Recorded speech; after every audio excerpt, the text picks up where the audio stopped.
بسم اللہ الرحمن الرحیم نحمدہ ونصلی علی رسولہ الکریم اما بعد۔ سورۃ الفاتحہ کی ہماری یہ دوسری ویڈیو ہے اور ہمیں بسم اللہ الرحمن الرحیم کی ترکیب کرنی ہے۔ صحیح، یہ ہماری جو ہے اس سے پہلی والی ویڈیو کے اندر وہ اعوذ باللہ من الشیطان الرجیم اس کی ترکیب کری تھی، اور ہماری میں نے کہا تھا ٹوٹل 5 ویڈیو آئیں گے سورۃ الفاتحہ کے اندر نا۔ تو ہماری ابھی کی دوسری ویڈیو ہے، دوسری ویڈیو کے اندر ہمارا ٹارگیٹ کیا تھا؟ بسم اللہ الرحمن الرحیم اس کی ترکیب کرنی ہے۔ صحیح، تو بسم اللہ الرحمن الرحیم ترکیب اس کی تقریباً سب کو آنی چاہیے اور بہت مشہور ترکیب ہے اس کی، تو وہ ترکیب میں کر دیتا ہوں میں اس کی بسم اللہ الرحمن الرحیم کی۔ کچھ باتیں اس کے اندر ضروری ہیں جو آپ سے کرنی ہیں، وہ باتیں جب انشاءاللہ بحرف جر سے متعلق بھی ہیں، حشر کا معنی پیدا کرنے سے متعلق ہیں، تو کچھ باتیں ہیں وہ کرنی ضروری ہیں، تو انشاءاللہ وہ ترکیب کے درمیان میں وہ باتیں کروں گا۔ صحیح، تو شروع کے اندر با حرف جر ہے۔ اگر آپ کو معلوم ہے کہ با حرف جر کے بعد جو اسم آتا ہے وہ مجرور ہوتا ہے۔ صحیح، تو اسم جو ہے یعنی کہ بسم اللہ کے اندر جو با حرف جر کے بعد اسم ہے یہ ہمارا مجرور بن رہا ہے، لیکن مجرور بننے سے پہلے ذرا دیکھو اسم جو ہے یہ ہے نکرہ۔ صحیح ہے، یہ کیا ہے؟ نکرہ۔ اور لفظ اللہ کیا ہے؟ یہ ہے معرفہ۔ اور اصول ترکیب کا یہ ہے، اس اصول کو ذہن میں بٹھا لو، بہت ضروری ہے کہ نکرہ کے بعد معرفہ آئے، نکرہ کے بعد معرفہ آئے تو عموماً مضاف مضاف الیہ کی ترکیب ہوتی ہے۔ صحیح ہے، تو یہاں پہ اسم بن جائے گا ہمارا مضاف۔ صحیح، اب لفظ اللہ کیا بنے گا؟ مضاف الیہ۔ صحیح، لیکن ترکیب جب کرتے ہیں نا تو آگے بھی نظر رکھتے ہیں، یعنی کہ خالی اسی لفظ کے اوپر نظر رکھ کے ترکیب کرتے ہیں، ترکیب کرنے کے لیے آگے بھی نظر رکھنی پڑتی ہے۔ تو ہم نے اسم کو بنا لیا مضاف۔ صحیح، لفظ اللہ ہمارا مضاف الیہ بنے گا لیکن ابھی نہیں بنے گا۔ لفظ اللہ کے بعد کیا آ رہا ہے؟ الرحمن الرحیم۔ صحیح، الرحمن بھی معرفہ ہے اور الرحیم بھی معرفہ ہے۔ صحیح، اب جب اصول یہ ہے کہ جب معرفہ کے بعد معرفہ آئے یا پھر نکرہ کے بعد نکرہ آئے، صحیح، معرفہ کے بعد معرفہ آ جائے یا پھر نکرہ کے بعد نکرہ آ جائے تو یہ آپس کے اندر موصوف صفت بنتے ہیں۔ اب لفظ اللہ معرفہ ہے، اچھا موصوف کسے کہتے ہیں؟ کہ جس کی تعریف ہو، جس کی کوالٹی بیان کی جائے، اور صفت کسے کہتے ہیں؟ کوالٹی کو۔ صحیح، تو یہاں پہ اللہ رب العزت کی صفت یعنی کہ اللہ تعالیٰ کی کوالٹی کہہ لو، صفت کہہ لو، وہ الرحمن ہے اور الرحیم ہے۔ صحیح، تو یہاں پہ لفظ اللہ کیا ہو جائے گا؟ لفظ اللہ ہو جائے گا ہمارا موصوف۔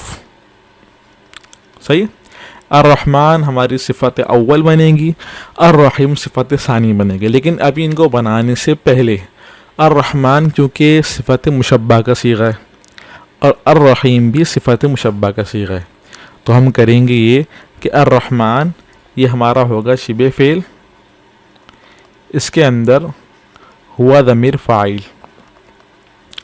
یہ دونوں مل کر کیا ہو جائیں گے؟ یہ صفت اول، اس طرح صفت بنے گی۔ صفت بنے گی لیکن اس طرح ہو کے بنے گی۔ صحیح ہے، اس طرح الرحیم بھی اسی طرح ہوگا شبہ فعل اپنے فاعل، یعنی کہ یہ صفت مشبہ کا فعل ہے، صفت مشبہ، اور اپنا فاعل ہو گیا اس کا ہوا ضمیر، اس سے مل کر یہ ہو جائے گی صفت ثانی۔ صحیح ہے، تو یہ دونوں جو ہے یہ دونوں صفت اس طرح بنیں گے شبہ جملہ ہو کر۔ صحیح، پھر موصوف کون ہے؟ موصوف ہے لفظ اللہ۔ اب ہماری باری ہے جوڑنے کی۔ ترکیب کے اندر ہماری موٹی موٹی باتیں ہو گئی کہ بھئی کون سا لفظ کیا بنے گا، لیکن اب ہماری باری آئے گی جوڑنے کی۔ ان کو جوڑنا کس طرح ہے؟ جس طرح ہم نے اعوذ باللہ من الشیطان الرجیم میں ترکیب کری، پھر آخر کے اندر ہم نے جوڑا، تو جوڑنے کا یعنی کہ بالکل آخر میں جوڑنے کا پارٹ رکھتے ہیں ترکیب کے اندر۔ اچھا، ہم قرآن کریم کی جب تلاوت کرتے ہیں تو ہم پہلے کیا پڑھتے ہیں؟ ہم پہلے پڑھتے ہیں اعوذ باللہ من الشیطان الرجیم، پھر پڑھتے ہیں بسم اللہ الرحمن الرحیم۔ تو ہم یہ ترتیب کیوں رکھتے ہیں؟ پہلے اعوذ باللہ کیوں پڑھتے ہیں، پھر بسم اللہ کیوں پڑھتے ہیں؟ کیا وجہ ہے؟ تو دیکھو وجہ اس کی یہ ہے کہ اعوذ باللہ جو ہے نا یہ سمجھ لو گندگی دور کرتی ہے، شیطان کو دور کرتی ہے نا، اور بسم اللہ جو ہے یہ رحمتوں کو قریب کرتی ہے۔ اگر مثال کے طور پہ کیچڑ کے اندر ہیرا پڑا ہوا ہو، کیچڑ میں ہیرا پڑا ہوا ہو، تو ہیرے کو صاف کرنے کے لیے آپ کیا کرو گے؟ آپ پہلے ہیرے کو اٹھاؤ گے، سائیڈ میں رکھو گے، اور اس کے اوپر 1 گلاس 2 گلاس پانی ڈالو گے تاکہ کیچڑ اس میں سے صاف ہو جائے۔ ایک طریقہ تو یہ ہے، یا پھر آپ اس طرح کرو گے کہ کیچڑ کے اندر ہیرا پڑا ہوا ہے، آپ ہیرے کے اوپر ہی کیچڑ کے اندر رکھے پانی ڈالتے رہو، اس سے صاف ہوگا؟ نہیں اس سے صاف نہیں ہوگا. صحیح. تو اسی طرح اعوذ باللہ جو ہے نا یہ کیچڑ سے ہیرے کو دور کرتا ہے. صحیح. شیطان سے انسان کو دور کرتا ہے. تو اعوذ باللہ پڑھ کے ہم نے خود سے شیطان کو دور کیا اور بسم اللہ الرحمن الرحیم پڑھ کے ہم نے اللہ تعالیٰ کی رحمتوں کو اپنی طرف متوجہ کیا. تو اسی لیے ہم پہلے اعوذ باللہ پڑھتے ہیں کہ پہلے خود کو کیچڑ سے نکالیں, کیچڑ سے دور کریں. ایسا نہیں کرنا کہ بھئی کیچڑ میں رہتے رہتے جو ہے اپنے اوپر پانی ڈالنا ہے. پہلے اپنے آپ کو کیچڑ سے دور کرنا ہے اور پھر بسم اللہ الرحمن الرحیم پڑھ کے اللہ تعالیٰ کی رحمتوں کو اپنی طرح متوجہ کرنا ہے. صحیح. ایک بات تو یہ. اور دوسری بات ہماری بحرف جر سے متعلق ہے, تو پہلے ہم ترکیب کر لیتے ہیں, پھر ہم جو ہے وہ بحرف جر سے متعلق جو بات ہے وہ کریں گے. پہلے سب کو جوڑ لیتے ہیں. موصوف آ گیا ہمارے سامنے, صفت اول آ گئی اور صفت ثانی آ گئی. اب تینوں کو آپس میں جوڑنا ہے. کس طرح جوڑیں گے؟ موصوف اپنی دونوں صفتوں کے ساتھ مل کر. صحیح ہے. موصوف اپنی دونوں صفتوں کے ساتھ مل کر. اب ہم نے کہا تھا نا کہ لفظ اللہ مضاف الیہ بنے گا. صحیح ہے. جب ہم نے اسم اور اللہ کو ملا رہے تھے تو ہم نے کہا تھا مضاف الیہ بنے گا. تو یہاں پہ ہم نے مضاف الیہ ہی بنانا ہے. صحیح. سب کو ملا کر مضاف الیہ بنانا ہے. صحیح. مجھے ہو گیا مضاف الیہ. پھر مضاف اپنے مضاف الیہ کے ساتھ مل کر یہ ہو جائے گا بحرف جر کا مجرور. صحیح. کیا ہو گیا؟ یہ بحرف جر کا مجرور. پھر جار اپنے مجرور کے ساتھ مل کر اب یہ ہوگا متعلق. کس کا متعلق ہوگا؟ اب دیکھو ہم ترجمہ کیا کرتے ہیں. بسم اللہ الرحمن الرحیم کا ترجمہ کیا کرتے ہیں ہم ترجمہ کرتے ہیں کہ شروع کرتا ہوں میں اللہ تعالیٰ کے نام سے جو اللہ تعالیٰ بہت رحمان ہے, بہت رحیم ہے. صحیح. یہ ترجمہ کرتے ہیں. اس ترجمے کے اندر ذرا مجھے بتاؤ, میں نے ترجمہ میں یہاں لکھتا ہوں, یہ میں نے ترجمہ اس کا یہاں پہ لکھ لیا ہے. شروع کرتا ہوں میں اللہ کے نام سے جو بہت مہربان نہایت رحم کرنے والا ہے. صحیح ہے. اس کے اندر اللہ کے نام سے کا مطلب اسم اللہ نا, اسم اور اللہ کے نام سے. صحیح ہے. تو یہ ترجمہ ہمارا ہو گیا اسم اللہ کا جو بہت مہربان. یہ ترجمہ ہو گیا الرحمن کا, نہایت رحم کرنے والا. یہ ترجمہ ہو گیا الرحیم کا. کیا بچا؟ شروع کرتا ہوں, یہ ہمارا بچا. صحیح ہے. اب شروع کرتا ہوں جو ہے بسم اللہ الرحمن الرحیم کے اندر ہمیں اس کا لفظ نظر نہیں آ رہا. شروع کرتا ہوں کا لفظ ہمیں نظر نہیں آ رہا. تو اس کے لیے ہم نے لفظ جو ہے نا, یعنی کہ جو بحرف جر ہے, اس کا جو متعلق ہے ہم نے اس کا متعلق ہی نکالنا ہے. اشرع نکال لو, اشرع میں شروع کرتا ہوں. ابدأ نکال لو, میں ابتدا کرتا ہوں. یعنی کہ اس جیسا متعلق اس کا آئے گا. صحیح. تو اس کا متعلق کیا آئے گا؟ اشرع. میں اشرع نکال لیتا ہوں. میں اشرع. صحیح. اشرع کا مطلب میں شروع کرتا ہوں. اب میں اشرع کا لفظ نکالوں گا تو یہ ترجمہ بھی ہمارا پاس حاصل ہو جائے گا کہ میں شروع کرتا ہوں. صحیح. تو اشرع میں نے اس کا متعلق نکالا. اچھا ایک بات ذرا ذہن میں رکھو کہ متعلق ہم نے پہلے نکالنا ہے, مطلب متعلق ہمارا آئے گا یہاں پر آئے گا, شروع کے اندر آئے گا, یا پھر متعلق ہمارا بالکل آخر میں آئے گا, یہاں پہ نکالیں گے. کہاں پہ نکالیں گے؟ یہاں پہ متعلق نکالیں گے یا پھر یہاں پہ متعلق نکالیں گے. اگر اس جگہ پہ شروع کے اندر متعلق نکالیں گے پھر ترجمہ ہوگا شروع کرتا ہوں میں اللہ کے نام سے جو بہت مہربان نہایت رحم کرنے والا ہے. اور اگر آخر کے اندر متعلق نکالیں گے یعنی کہ جار مجرور کو ملا کر جو ہم اس کو کر دیں گے متعلق مقدم. صحیح ہے.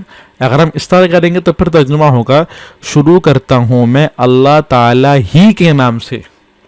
یعنی کہ یہاں پہ ایک لفظ آ جائے گا اللہ تعالیٰ کے نام سے نہیں, اللہ تعالیٰ ہی کے نام سے. صحیح ہے. اب اس لفظ نے کیا کیا؟ اس لفظ نے حصر کا معنی پیدا کیا. حصر سمجھتے ہو؟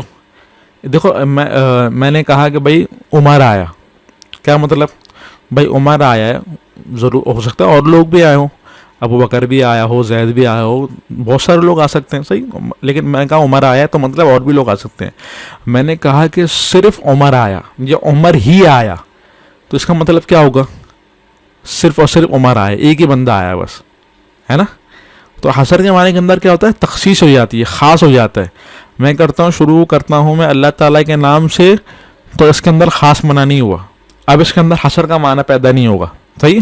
لیکن اگر میں یہ کہوں کہ شروع کرتا ہوں میں اللہ تعالیٰ ہی کے نام سے, تو اس کا مطلب کیا ہوگا کہ میں نے صرف اللہ کے نام سے شروع کیا, غیر اللہ کے نام سے شروع نہیں کیا. اور جو بسم اللہ کا جو بحرف جر کا متعلق ہے, اگر آپ یہ مؤخر نکالو, بعد میں نکالو, تو یہ زیادہ بہتر ہوگا. کیوں زیادہ بہتر ہوگا؟ تاکہ اس کے اندر حصر کا معنی آ جائے. اصل بات بتاؤں کیا بات یہ ہے کہ جو کفار مکہ تھے نا، کفار مکہ یہ شروع جب بھی کوئی کام کرتے تو یہ کہتے تھے بسم اللہ والعزیٰ، کہ ہم لات اور عزیٰ جو بت ہیں ہم ان کے نام پہ شروع کرتے ہیں. صحیح.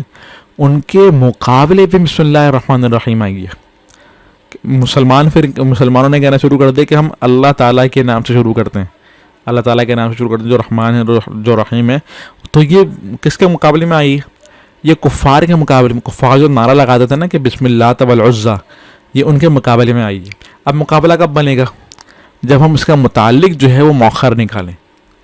اگر ہم اس کا متعلق مؤخر نکالیں گے تو پھر ترجمہ کیا ہوگا؟ شروع کرتا ہوں میں اللہ تعالیٰ ہی کے نام سے، بتوں کے نام سے شروع نہیں کرتا میں. صحیح. تو یہاں پہ ہم باہر فجر کا جو متعلق ہے، امید ہے میری بات آپ کو کچھ نہ کچھ ذہن میں بیٹھی ہوگی.